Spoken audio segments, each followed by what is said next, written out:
Because at the time, when this great dude that I really enjoy keeps saying Ewan, it just takes so much, it's just a lot to be like, hey, listen, my name's actually, you know what I mean? And I think what I mean is like, that goes back to kind of this other understanding of explaining ourselves. You know, I learn a lot with people understanding exactly the way that I want it to be understood. And I'm 40 now, and I'm just starting to figure out that that's never going to happen. And I'm better off just knowing my truth. And, you know, there are boundaries. I need to speak up when I need to speak up, but not such a small stuff. You talked about you talked about your wife. Somehow she, in many ways, you touted her out in your second speech as being, your son or your partner in life. Um, your kids are coming of age at a time when being Korean American looks and feels very different. Yeah. How do you tackle those issues with your wife and leading these two young beings into their lives? Um, Joe is Joe is all the things. She's very, very sweet. She's very, very nurturing, and she's also tough. You know, she demands, you know, our best. And And she's an artist in her own right. an artist, courageous. Yeah, I met her on a street. You know, she was wearing like a leather jacket, smoking a cigarette underneath a lamppost in Chicago, and I was wearing like scary topsiders with a gingham shirt and a cardigan. Like, you know what I mean? I walked. I'm sure it was good looking. It was not great. Not great. Is that another falling forward moment? Exactly. Yeah. And she was able to see like, oh, okay, he's pleasantly unaware of himself.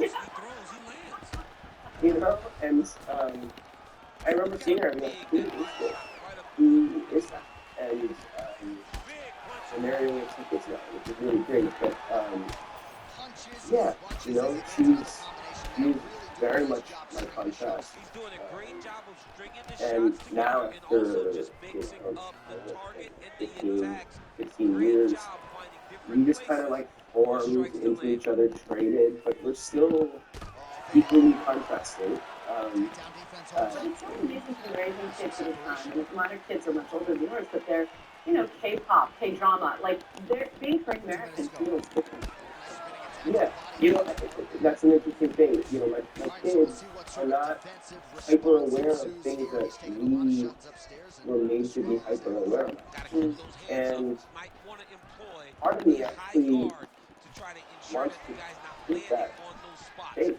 You know, I want to keep that pristine in that way. I wonder about charges for how we declare the things that should be changed in society, which I think are valid and righteous and correct, and how we instill that view to the kids, because the kids are coming in with fresh eyes. They're coming in with a world in which that we don't know. And so, if I invoke all my traumas back onto the children, they're like, oh, the world is this way. And you actually kind of reintegrate the cycle into them. My kids are open and they're just moving about the space and they feel like this is also part of their reality. It's fine. It's interesting because generational trauma is such a driving force in Asian youth diaspora. It's fascinating. The only thing I learned about you that I didn't realize is that you were shooting for an improv stand-up career. Not stand. Well, maybe not stand-up, Yeah, yeah. but improv, and you did a lot of improv, and that's what started out for you. There are parts of that I would imagine that are still active. Oh my God, yeah. Improv was incredible for me in the aspect of falling forward. You know, to be up on stage with no lines, with no pre-thought out plan. If anything, you're your worst when you have a joke in your head that you really want to put out there. Unless you get really lucky with timing, it never works. Um, the best times for improv is when you're present in a moment and you're in the scene and you're just adding to the reality. If anything, that reflects how life works in a way. We can be here, which a lot of us, I think, have had to do to survive, which is record a plan, be here with a mission with a mission statement for yourself, get all these optics down, like do all the things, and then you get there and you present yourself, and you might get through the gate, but it's very rigid, and it feels like you're there because you're some sort of modified value add to the place. TAP has done a lot of, changing, helping support narrative voices with diversity. They collaborated with PATE on a recent study reviewing that a need for more AA and HPIs in both power positions behind the screen and on screen. 88% of those surveyed in this TAP study said they wanted a mentor, people to look up to, people who were reinforcing this idea of representation. TAP also sponsored, the conversations at Sundance. You're now an EP of Beef. You were an EP of Beasley. You have your own production company, Celadon. Tell me in what ways you're hoping to sort of move that forward. Um, for us, our goal is to kind of speak from uh, a new place, one that isn't so caught in the binary of all these binaries. Kind of speaking from this third place, this diasporic, kind of intersectional, in between space. Christina O, who is my producing partner, we've come from a background of being able to cut our teeth, working with really wonderful people. So our our mission is really to tell stories that feel old but look new. It's that we're not throwing out aspects of what are truths about being human to bring in a new awareness. Instead, it's kind of like I, as an Asian American person, moving about the space, creating stories that resonate with me as a human being and connect to other human beings, is in and of itself the story of now. And so I think, I think about this. I think about the way in which we rightfully had to kind of come to our safe spaces and consolidate and heal and nurture and speak to ourselves and other peers that come from similar cultures and backgrounds. And I feel this big charge now to go back out and reconnect and make stories for everyone and speak from a place that feels like we're already here and we're confident and we know ourselves. And we might weather misunderstandings, but we're speaking from a human place. And I just, in my case, will do a lot of the work that doesn't need to be said. It can just be seen. And what was why Celadon? I'm sure a guess, but yeah. Um, we actually we were at dinner one time and uh, come to be honest, we were stoned and it's legal in many jurisdictions, so it's okay. we were just being creative. We were being creative. And we were like, what should we name this company? And we went through a bunch of things and I was like, what are you selling? And she's like, oh man, I was gonna say the same thing, but I felt like it was too Korean or too Asian. And I was like, you know what? That's a really interesting thing to hold that because yes, from a certain lens that looks like it's an Asian thing, um, but also that's a long-standing path. That's a long-standing deep thing where you're making something from dirt. You're really putting your hands into it.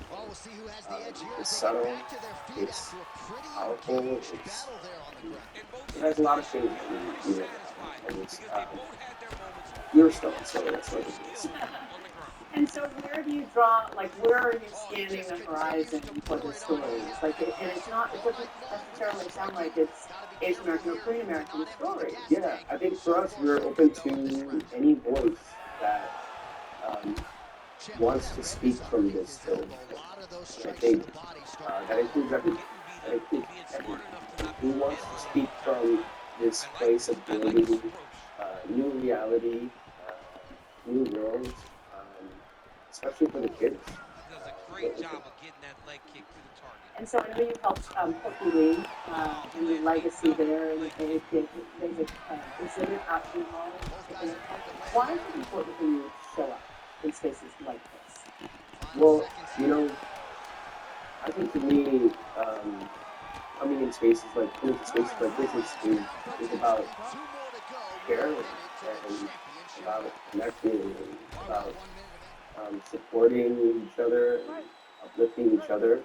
I think it's about helping us feel the same way that I felt towards James.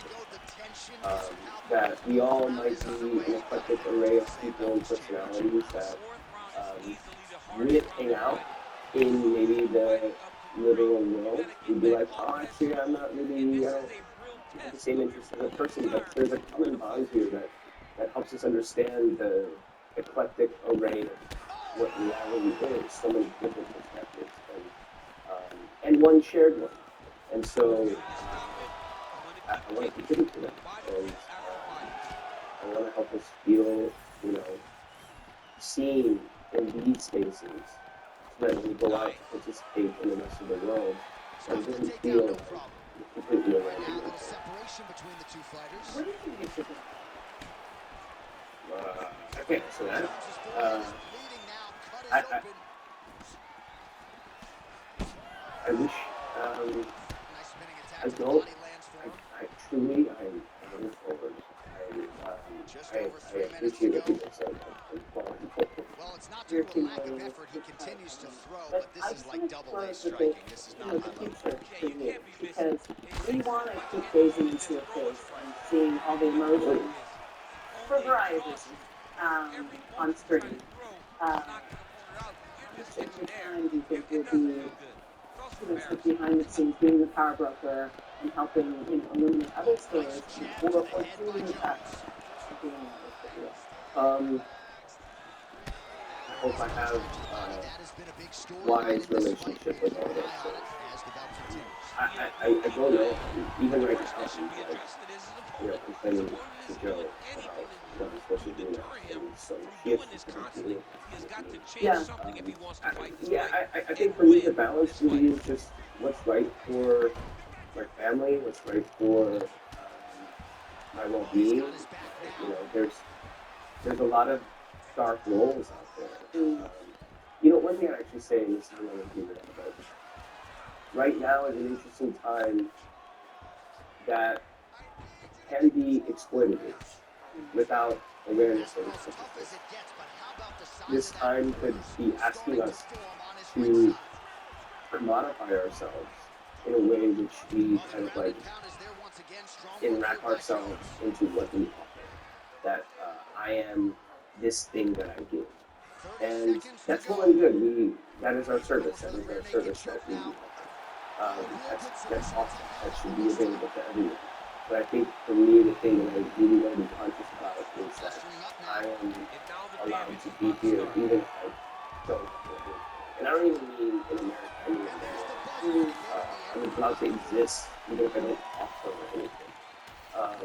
And when I think about how to navigate the work, I just want to be there for the family. I want to be there for my friends. I want to be there for the people that need me, um, and I also want to have a great time. I want to have fun living this life. So, yeah. Well, you've certainly been here for the community. Thank you so much for your wisdom, for your heart, and for your art. We are so glad you're able to spend the Thank time you. with I us. appreciate it.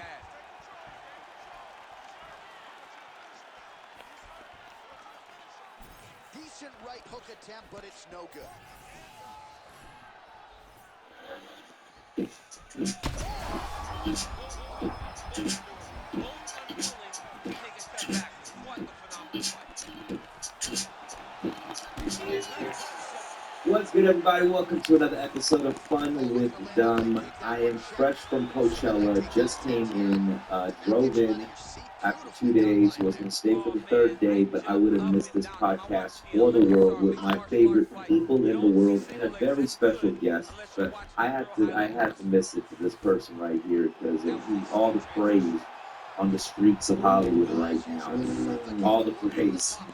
He's actually a friend and the creator of the Netflix show Beef, Lee Sung Jin, aka Sunny. Let's go. How you doing, bro? Good. Thanks for coming on the show, man. Yeah. And here's a little fact that people may not know. Sunny is a listener of the podcast. Avid listener of the podcast. Yeah. And then when I found that out, that was amazing. This was pre-beef. Yeah. He reached out. He was like working on stuff. You should come to my birthday party. Yeah, we hung out at your birthday, and that's when we met. And you were telling me early on about this show. And there was little things that you were mentioning. I was like, whoa, this is like something that's going to be new. We talked about a lot of like things that we grew up in. Yeah, the Korean church, yeah, which is one that Rick is very familiar with. I love that part. I love that part. Just a lot of different things. What I want to know a little bit about your background, though. You're from the Midwest. I've moved every like 3 to 4 years of my life. I was born in Korea, then did a lot of moving in the States, and then back to Korea for like since elementary school, and then moving on. So wait, what age did you come to America? First 9 months. Yeah. 9 months, and then went back for therapy and so forth.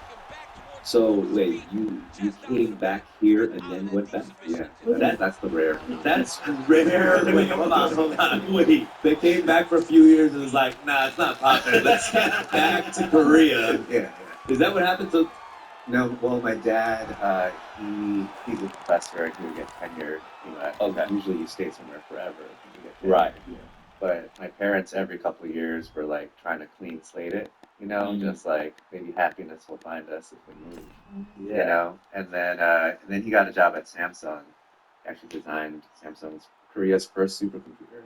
Oh wow! And so we moved back to Korea, and then I went to a public school where this is before they changed the education system. So I was just getting beat every day at school. Yeah. Just like no other. Like the Korean dramas. Yeah, yeah. And so after 3 years of that, my parents were like, "Ooh, maybe we should go back." They didn't like it. No. Oh, you mean physically beat? Oh yeah, they had like the lineups and all that. Oh yeah, like I remember every quiz they'd be like, anyone who got under an 85, raise your hand. There's one dude who's not smart. Yeah. And every quiz he's like, oh. What were the beatings like? Was it like they use a ruler? No, they had these like